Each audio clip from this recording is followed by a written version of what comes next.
हे बंद कर. कर बंद. जागेचा विषय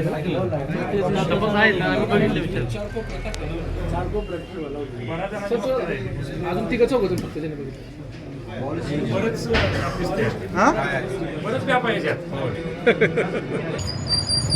आज आमच्या सर्वांचे नेते आदरणीय भाऊ यांच्या घरासमोर दुपारी अतिशय निंदनीय असा एक प्रकार घडलेला आहे.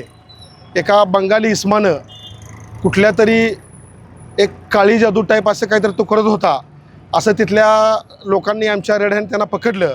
नंतर तो व्यक्ती पळून गेला, परंतु थोड्या वेळानं परत तोच व्यक्ती तिथं येऊन परत तोच प्रकार केल्यामुळं त्याला रेड हँड पकडला असता त्यानं हे सगळं सुनील मेटकरी यांच्या सांगण्यावरून केलेलं आहे असं त्यानं सर्व सांगितलेलं आहे.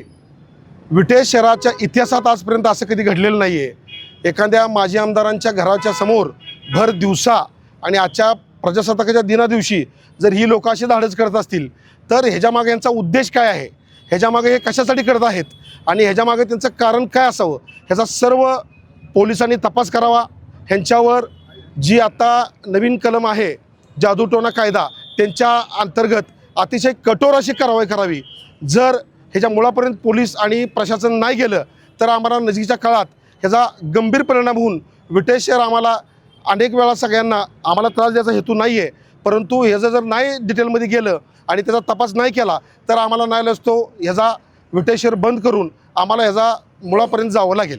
त्यामुळं सदर घटना अत्यंत खेदजनक आहे. सदर घटनेचा आमच्या सर्व पार्टीच्या वतीनं आणि आमच्या सर्व मित्र कंपनी आणि माजी नगरसेवकांच्या वतीनं तीव्र शब्दात मी निषेध करतो आणि सदर आरोपींना कठोरात कठोर शिक्षा व्हावी अशी मी प्रशासनाला मागणी करतो.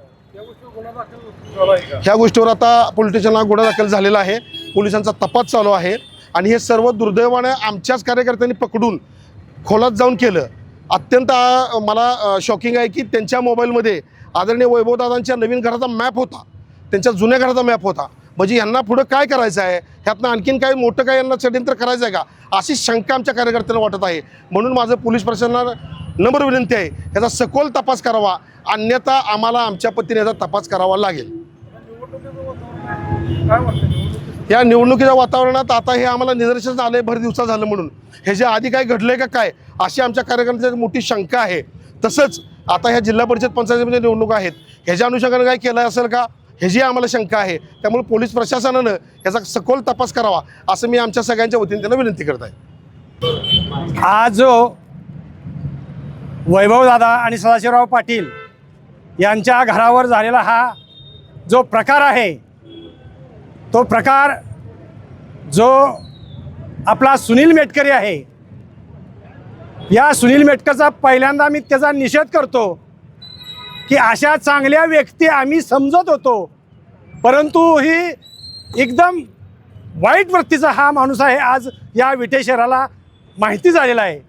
तसंच हा सुनील मेटकरी हा व्यक्ती आहे, पण त्याच्या पाठीमागची जी शक्ती आहे कोण आहे त्याचाही आम्ही निषेध करतो. आता हे सांगण्याच्या आणि लोकांना कळण्याच्या वेगळा काही विषय नाही. सुनील मेटकरी हा सदाशिवराव भाऊ पाटील यांचा कट्टर विरोधक आहे आणि केलेला तिने प्रकार हा आता नगरपालिकेच्याही इलेक्शनला त्या व्यक्तीने केलेलं असावं आणि आत्ताही जिल्हा परिषदेचा आणि पंचायत समितीच्या या माध्यमातून हे सगळं प्रकार चालू असल्याचं असे माझी खात्री झालेली आहे. आणि खरं म्हणजे सुनील मेटकरीला मला सांगायचं आहे आणि त्याच्या नेत्याला बी मला सांगायचं आहे की ही जी प्रकार आहे खरं म्हणजे तुम्ही माणसाची माणसाच्या मनाला जिंका अशा काळ्या अघोऱ्या वृत्तीनं खरं म्हणजे तुमच्या त्या रक्तातच आणि तुमच्या स्वभावातच आहे की तुम्ही गुवाहाटीला गेला म्हणजे हे सगळं तुमचं जे चित्र जे आहे ते आज विटे शहरानं आखो देखा हाल बघितलेला आहे. खरं म्हणजे सदाभाऊंच्या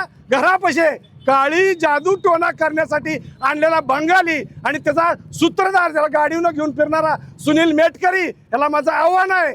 या तुमच्या काळ्या धंद्यानं काळ्या जादूनं सदाशिवराव भाऊचं काही वाकडं होणार नाही. तुमचा हा समाज आहे की तुम्हाला सदाभाऊंचं घर संपवण्यासाठी बंगाला जावं लागतंय. इथंच वैभवदादाची ताकद आणि सदाभाऊंची ताकद तुम्हाला सगळ्या विटेला तालुक्याला माहिती आहे. म्हणून हो झालेला प्रकार निंदनीय आहे. मी जाहीर निषेध करतो आणि ह्या सगळ्या प्रकाराचा सूत्रधार पोलीस स्टेशननं हुडकून काढावा, त्याच्यावर कायदेशीर कारवाई करावी. जर अन्यथा ह्या प्रकरणामध्ये मिटवण्याचा जर काय प्रयत्न जर झाला तर विटे शहरामध्ये एक वेगळ्या पद्धतीचं आंदोलन उभा करण्यात येईल आणि तिची जबाबदारी सर्व पोलीस स्टेशनची असेल. आणि इथून पुढच्या काळामध्ये मी विरोधकांना मी ठामपणे सांगू शकतो की सांगायचं आहे मला की ह्या गोष्टीने फरक पडणार नाही. तुम्ही काय केलंय, नगरपालिकेच्या इलेक्शनला काय केलंय आणि पंचायत समिती नगरपालिकेला तुम्ही काय करणार आहे हे तुम्ही आज विटे शहराला दाखवून दिलंय. म्हणून मी तुमच्या सर्वांचा जाहीर निषेध करतो. जय हिंद, जय भारत. आज या ठिकाणी आमचे नेते माननीय सदाशिवभाऊ पाटील यांच्या घराच्या बाबतीत किंवा यांच्या घराच्या बाहेर जो काही काळी जादू हा जो प्रकार केला, त्या प्रकारानं प्रथमतः कशासाठी केला, काय केला, कोणत्या कारणासाठी केला ह्याच्यापेक्षा महत्त्वाचं काय आहे किंवा त्यांना काय होणार आहे ह्याच्यापेक्षा महत्त्वाचं हे आहे की बाबा ज्या ठिकाणी हे केलं जातं आहे, जिथं शहरामध्ये अशा घटना घडतील त्या ठिकाणच्या घरातल्या लोकांचं वातावरण असेल, भीतीचं वातावरण त्या लोकांच्यामध्ये होत आहे.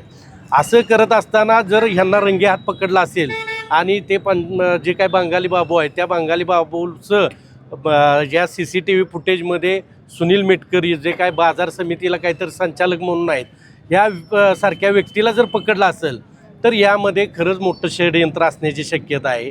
आणि षडयंत्र असताना जर केवळ ठीक आहे आपण काळी जादू या ठिकाणी भाऊंच्या घराच्या समोर केलं, परंतु त्यांच्या मोबाईलमध्ये मॅप असणं, जुन्या घराचा मॅप, नवीन घराचा मॅप, म्हणजे यातून काय मोठं घडणार आहे का, काय घडवणार आहेत का? आज ठीक आहे भाऊन राजकारणामध्ये यश अपयश या गोष्टी येत राहतात जात राहतात, परंतु त्याच्यापेक्षा महत्त्वाचं काय आहे, ह्या घराला कुठंतरी इजा पोहोचावी, ह्या घरामध्ये सुख शांती लाभू नये यासारखं प्रकार, अघोरी प्रकार या ठिकाणी करण्यात येत आहेत. असं जर प्रकार घडत असतील तर माझं मत असं आहे की जे काही सुनील मेटकरी आहेत त्याचबरोबर हे बंगाली बाबू जो आहे त्याचं मोबाईल डिटेल चेक करावं, त्याचं कॉल डिटेल चेक करावं आणि त्याच्या खोलापर्यंत त्या पोलीस यंत्रणेनं जावं आणि त्याच्यासाठी महाराष्ट्र जादूटोणा त्याच्याबरोबर अंधश्रद्धा प्रतिबंधक कायदा 2013 नुसार 6 महिने ते 7 वर्षापर्यंत शिक्षा आहे. त्यापैकी 7 वर्षापर्यंत जी शिक्षा आहे ती कलम या ठिकाणी त्यांच्या विरुद्ध लावण्यात यावं. जर या ठिकाणी सदाशिवभाऊ पाटील यांच्यासारखं घर जर सुरक्षित नसेल शहरामध्ये तर तुम्हा आम्हासारख्या सामान्य लोकांचं काय? या सर्व प्रकाराला जबर बसण्यासाठी या 2 व्यक्तींच्या वरती आणि त्याच्याबरोबर खोलात जाऊन त्याच्या पाठीमागं कोण आहे, कुणी करायला सांगितलं, कोणत्या कारणासाठी केलं, का केलं, ह्या सगळ्या गोष्टीचा उहापोह या ठिकाणी जनतेसमोर झाला पाहिजे. या ठिकाणी जे काही 2 आरोपी आहेत त्यांच्या विरुद्ध कायदेशीर कारवाई जी काही FIR करायची आहे ती FIR केली जाणारच आहे, चालूच आहे त्याचं काम.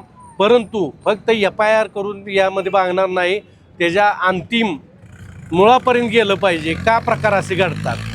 आणि विट्यासारख्या शहरामध्ये एक परवाच आपण एक जणाच्या फेसबुकला ऐकलं की अंधश्रद्धा याच्यामध्ये बरंचसंच विट्यात प्रकार चाललेला आहेत. हे 3-4 दिवस झालं त्याच्या फेसबुकला येते.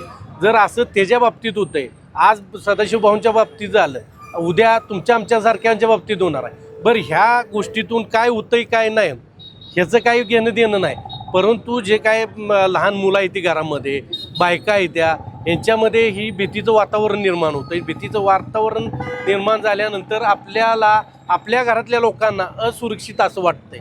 ह्या जर गोष्टी थांबवायच्या असेल तर त्या मुळापर्यंत गेलं पाहिजे. त्याचबरोबर ZP इलेक्शन समोर आहे, पंचायत समिती इलेक्शन समोर आहे. हे सर्व इलेक्शन समोर असताना बाजार समितीतला एखादा संचालक हे करत आहे.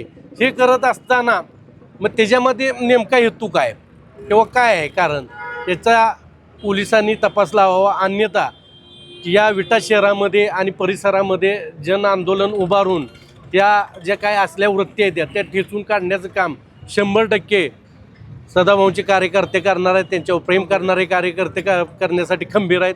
हे एवढंच माझं सांगणं आहे. माझ्या आमदारांच्या घरासमोर असा प्रकार घडला आहे, यामागं नेमकं काय सांगाल? याच्यामध्ये त्यांचं काही वैमनस्य आहे का? नेमकं काय नाही, आता जे काय आरोपी आहेत ज्यांनी हा प्रकार घडवला त्यांना पकडून आणायचं काम इथं कार्यकर्त्यांनी केलं आहे. त्याबाबतचे जे काही पुरावे आहेत, रेकॉर्डिंग आहे किंवा CCTV फुटेज आहे ते सर्व पोलीस स्टेशनला दिलेलं आहे.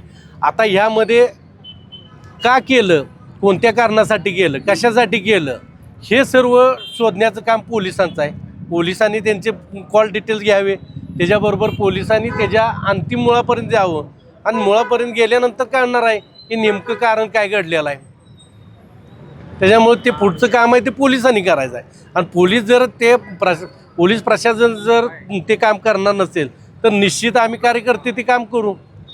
ते काही जास्त अवघड नाही. कार्यकर्त्याचं पण अशा प्रकारे एक भीतीचं वातावरण आहे, नेमकं काय सांगायचं? 100% भीतीचं वातावरण आहे.